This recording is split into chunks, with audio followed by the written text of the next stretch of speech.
The shocking truth has been revealed behind the Connor Ingram trade as Stan Bowman talks with the media and outlines a plan for Connor Ingram and how does he stack up against the other two goalies in the Oilers organization. I've gone through it time and time again how the Oilers needed another face in the crease there, and we finally got one today, folks. All that more today here on Oilers Digest as we are 7 subscribers away from 4,000. Yes, another huge milestone on the horizon there. If you haven't done so already, folks, make sure you get one step closer to 4,000 by hitting that subscribe button down below there. Now, we all knew the big news of the day there, the trade with Connor Ingram from the Utah Mammoth there. Almost called them the Utah Hockey Club. Honestly, I almost want to call them the Coyotes, but from the Utah Mammoth, Connor Ingram, bit of a local kid over in Imperial, Saskatchewan, where head coach Kris Knoblauch also hails from there. So a bit of a small world connection there with Kris Knoblauch in Connor Ingram. And Ingram joins an Oilers cruise anchored by the tandem of Stuart Skinner and Calvin Pickard, adding depth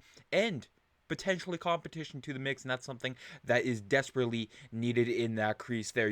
Job security in Edmonton of goaltending for the past couple of years, pretty steady there. You could do anything and they would still keep you in that crease, but adds another sort of interesting twist to the Oilers crease there. And after Mark Spector said, the Oilers aren't trading for an average goalie there, he sort of does a 180 on the management, as Mark Spector does, as fickle as he can be. A free player, to be clear, the futures in the future considerations going to Utah in the Ingram deal is nothing. Zero return, as Utah does Ingram a favor and restarts his career with a new organization, with Utah eating the $800,000. The Oilers bury the entire $1.15 million salary in the minors. No cap hit whatsoever. And again, like I said, a free player there. And he will start in Bakersfield with the Bakersfield Condors there. Now, Connor Ingram, the stats here, lots of stats coming in from Blue Bullet Brad there, high on the analytics, and I'm loving that.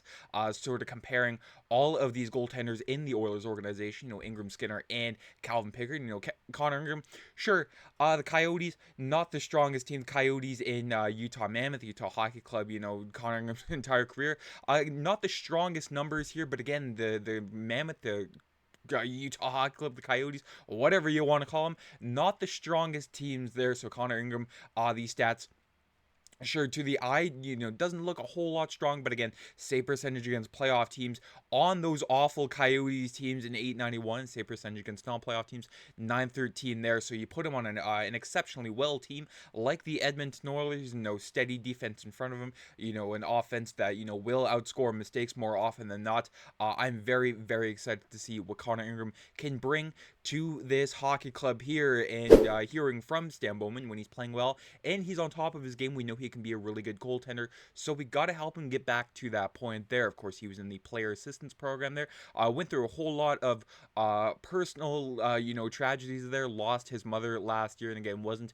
the same kind of person that he said he was, so he went into the player assistance program, got the necessary help that he has, just bouncing back, wanting a fresh start in Edmonton. He's gonna start in Bakersfield, and then we'll take it from there. There's no set program. The play of our team, our goalies, and especially his play, will dictate where it goes there. So Stan Bowman not exactly in a rush here to get Connor Ingram up to Edmonton. Of course, you don't want to rush him if he's not ready there. So you got to take your time with that. The first step was getting a goalie. The next step is, again, getting him back up to game speed there, NHL game speed, and he will start with the Condors there. The starting goaltender with Matt Tompkins as his backup in Bakersfield. So again, a fresh start for Ingram is exactly what he needed there. And on a weaker team than Edmonton, Brad backing up the fact that Ingram on an awful team, but posted a similar save percentage in his time in Utah from the 2022-23 seasons to 24-25 to that of Stuart Skinner from 23-24 to 24-25 there. So again, Stuart Skinner on a team like the Oilers, that should again win every single night, even though they make it more difficult than they need it to be.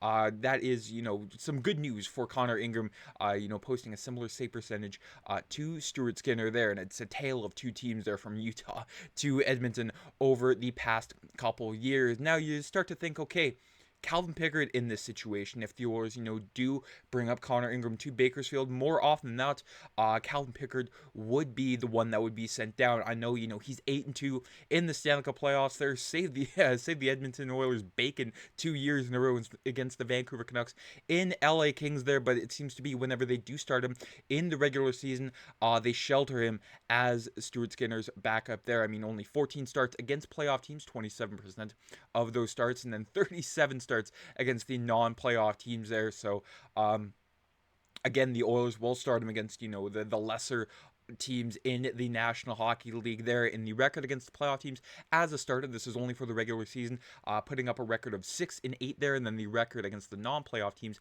as a starter there. So again, the records very, very different there, from the good teams in the NHL to the bad teams, where they will more often than not start Calvin Pickard.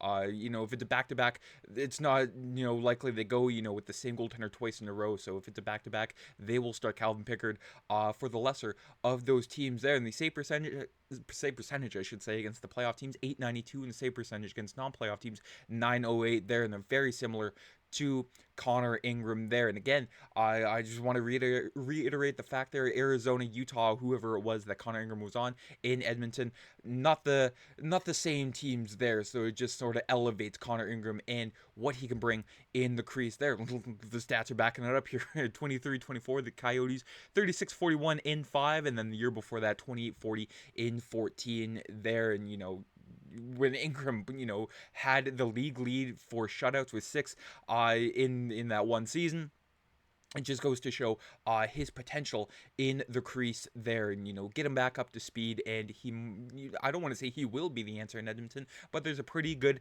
chance there. And from Jonathan Willis, I showed the stats a couple videos ago when I was talking about Connor Ingram there, but just putting him up against the other two goaltenders there's a good chance that Connor Ingram will try to come in and steal the crease from not just one, but both of them with Skinner and Pickard there. Now, I don't want to say to be a clear-cut starter. It'd be more like a 1A, 1B with Ingram in Skinner. The Oilers management does, prefer Stuart Skinner over Calvin Pickard. They're obviously the younger of the two goaltenders.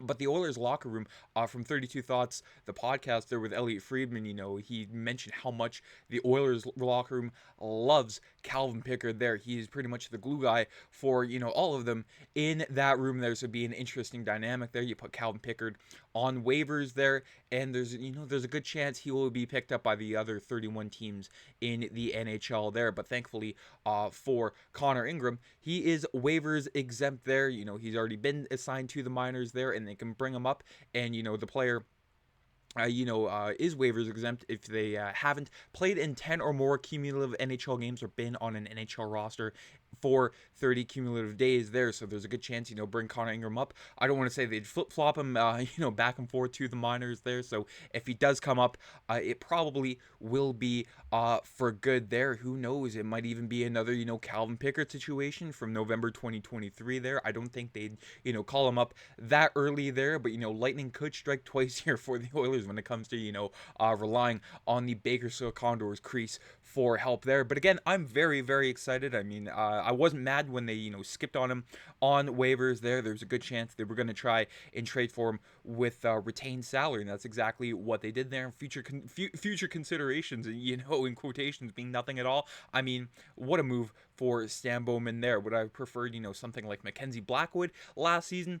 Absolutely, but the past is the past, and you cannot change it there. But that is it for today's video, folks. Let me know down in the comments your final thoughts on the Ingram deal there. I know Nick did a fantastic job detailing it in the last video there. So, again, any final thoughts, let me know down in the comments, folks, and have yourselves a fantastic rest of the day. Help us get to 4,000. Hit that subscribe button down below. Take care. I'm Matt.